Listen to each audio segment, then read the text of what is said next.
आज मैं आपके लिए महालक्ष्मी व्रत के नियम और पूजा विधि लेकर आई हूँ। अगर आपको ये वीडियो अच्छी लगे तो लाइक सब्सक्राइब जरूर करें। महालक्ष्मी व्रत के नियम। यह व्रत 16 दिन तक चलता है। इसका प्रारंभ भाद्रपद मास के शुक्ल पक्ष की राधा अष्टमी से प्रारंभ होकर अश्विन मास के कृष्ण पक्ष की अष्टमी तक चलता है। जो महिलाएं 16 दिन तक व्रत नहीं रख पाती वह आखिरी दिन अष्टमी को व्रत रख सकती हैं। इस दिन अन्न ग्रहण नहीं करते। महालक्ष्मी व्रत पूजा विधि।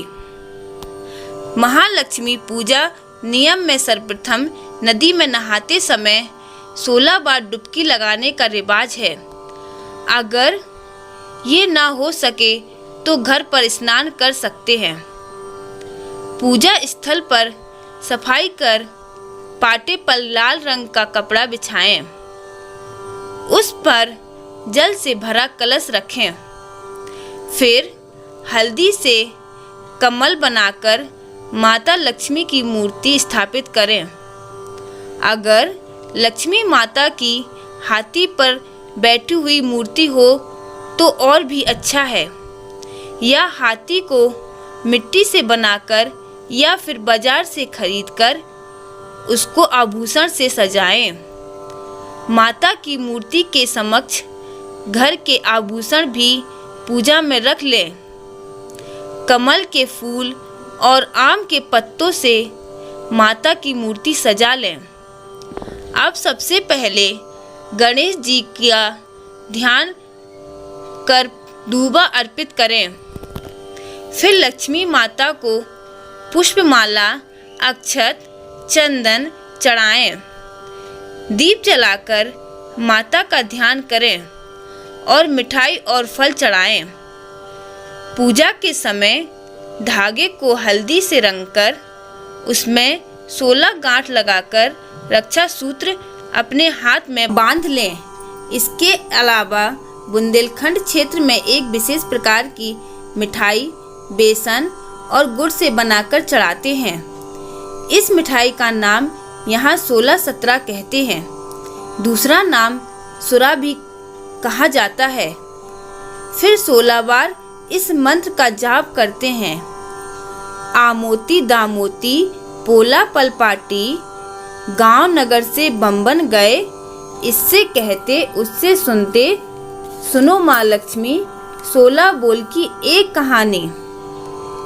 पूजा के समय ये मंत्र भी जाप कर सकते हैं जो आप वीडियो के फोटो में देख रहे हैं। अब महालक्ष्मी व्रत कथा ध्यान पूर्वक पढ़ें और सुनें। फिर माता लक्ष्मी की आरती उतारें और भोग लगाएं। जय महालक्ष्मी की जय। महालक्ष्मी व्रत कथा प्रारंभ। पौराणिक कथा के अनुसार एक नगर में एक गरीब ब्राह्मण रहा करता था। वह ब्राह्मण भगवान विष्णु का बहुत ही बड़ा भक्त था और पूरे विधि विधान से उनकी पूजा किया करता था। भगवान विष्णु भी अपने भक्त से बहुत ही प्रसन्न रहते थे। उसकी भक्ति से प्रसन्न होकर भगवान विष्णु ने उसे दर्शन दिए और उससे वरदान मांगने के लिए कहा। उस ब्राह्मण ने भगवान विष्णु से अपने घर में लक्ष्मी जी के निवास की इच्छा जाहिर की। ब्राह्मण की बात सुनकर भगवान विष्णु ने उसे लक्ष्मी प्राप्ति का मार्ग बताया। विष्णु जी ने कहा कि मंदिर के सामने रोज एक वृद्ध स्त्री आती है जो वहां पर उपले थापती है। तुम जाकर उस स्त्री को अपने घर आने के लिए आमंत्रित करो। वह स्त्री कोई और नहीं बल्कि देवी लक्ष्मी ही है। अगर वह स्त्री तुम्हारे घर में आ गई तो तुम्हारा घर धन और धान्य से भर जाएगा। यह कहकर विष्णु जी अंतर्ध्यान हो गए। इसके बाद वह ब्राह्मण दूसरे दिन सुबह 4 बजे ही मंदिर के द्वार पर जाकर बैठ गया। जैसे ही वह वृद्ध स्त्री उपले स्थापने के लिए मंदिर आई तो उस ब्राह्मण ने विष्णु जी के कहे अनुसार उस वृद्ध स्त्री को अपने घर आने का निमंत्रण दे दिया। जब ब्राह्मण ने माता लक्ष्मी को घर आने को कहा तो वह समझ गई कि ऐसा करने के लिए उसे भगवान विष्णु ने कहा है।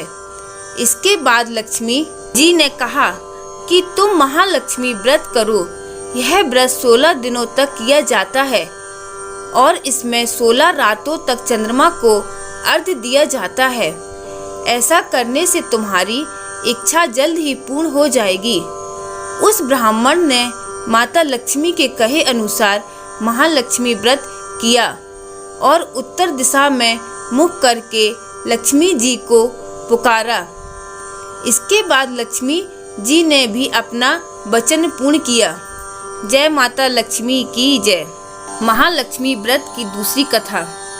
गांधारी तथा कुंती अपने अपने महलों में नगर की स्त्रियों सहित व्रत का आरंभ करने लगी। इस प्रकार 15 दिन बीत गए।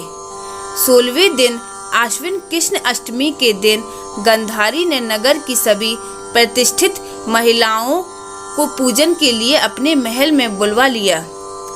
माता कुंती के यहाँ कोई भी महिला पूजन के लिए नहीं आई। साथ ही माता कुंती को भी गांधारी ने नहीं बुलाया। ऐसा करने से माता कुंती ने अपना बड़ा अपमान समझा। उन्होंने पूजन की कोई तैयारी नहीं की एवं उदास होकर बैठ गईं। जब पांचों पांडव युधिष्ठिर, अर्जुन, भीम, नकुल और सहदेव महल में आए तो कुंती को उदास देखकर पूछा, हे माता, आप इस प्रकार उदास क्यों हैं? आपने पूजन की तैयारी क्यों नहीं की? तब माता कुंती ने कहा, हे पुत्र, आज महालक्ष्मी व्रत का उत्सव गांधारी के महल में मनाया जा रहा है। उन्होंने नगर की समस्त महिलाओं को बुला लिया और उसके 100 पुत्रों ने मिट्टी का एक विशाल हाथी बनाया, जिस कारण सभी महिलाएं उस बड़े हाथी का पूजन करने के लिए गांधारी के यहाँ चली गईं, लेकिन मेरे यहाँ नहीं आईं। यह सुनकर अर्जुन ने कहा, हे माता, आप पूजन की तैयारी करें और नगर में बुलावा लगवा दें कि हमारे यहाँ स्वर्ग के ऐरावत हाथी की पूजन होगी। इधर माता कुंती ने नगर में ढिंढोरा पिटवा दिया और पूजा की विशाल तैयारी होने लगी। उधर अर्जुन ने बाण के द्वारा स्वर्ग से ऐरावत हाथी को बुला लिया। इधर सारे नगर में शोर मच गया कि कुंती के महल में स्वर्ग से इंद्र का ऐरावत हाथी पृथ्वी पर उतरकर पूजा जाएगा। समाचार को सुनकर नगर के सभी नर नारी, बालक एवं वृद्धों की भीड़ एकत्र होने लगी। उधर गांधारी के महल में हलचल मच गई। वहां एकत्र हुई सभी महिलाएं अपनी अपनी थालियां लेकर कुंती के महल की ओर जाने लगी। देखते ही देखते कुंती का सारा महल ठसाठस भर गया। माता कुंती ने ऐरावत को खड़ा करने हेतु अनेक रंगों के चौक पुरवाकर नवीन रेशमी वस्त्र बिछवा दिए। जब स्वर्ग से ऐरावत हाथी पृथ्वी पर उतरने लगा तो उसके आभूषणों की ध्वनि गूंजने लगी। ऐरावत के दर्शन होते ही जय जयकारे के नारे लगने लगे। सायंकाल के समय इंद्र का भेजा हुआ हाथी ऐरावत माता कुंती के भवन के चौक में उतर आया। तब सब नर नारियों ने पुष्पमाला, अबीर, गुलाल, केसर आदि सुगंधित पदार्थ चढ़ाकर उसका स्वागत किया। राज पुरोहित द्वारा ऐरावत पर महालक्ष्मी जी की मूर्ति स्थापित करके वेद मंत्रोच्चारण द्वारा पूजन किया गया। नगर वासियों ने भी महालक्ष्मी पूजन किया। फिर अनेक प्रकार के पकवान ऐरावत को खिलाया और यमुना के जल उसे पिलाया गया। राज पुरोहित द्वारा स्वासित वाचन करके महिलाओं द्वारा महालक्ष्मी का पूजन कराया गया। 16 गांठों वाला डोरा लक्ष्मी जी को चढ़ाकर अपने अपने हाथों में बांध लिया। ब्राह्मणों को भोजन कराया गया। दक्षिणा के रूप में स्वर्ण आभूषण, वस्त्र आदि दिया गया।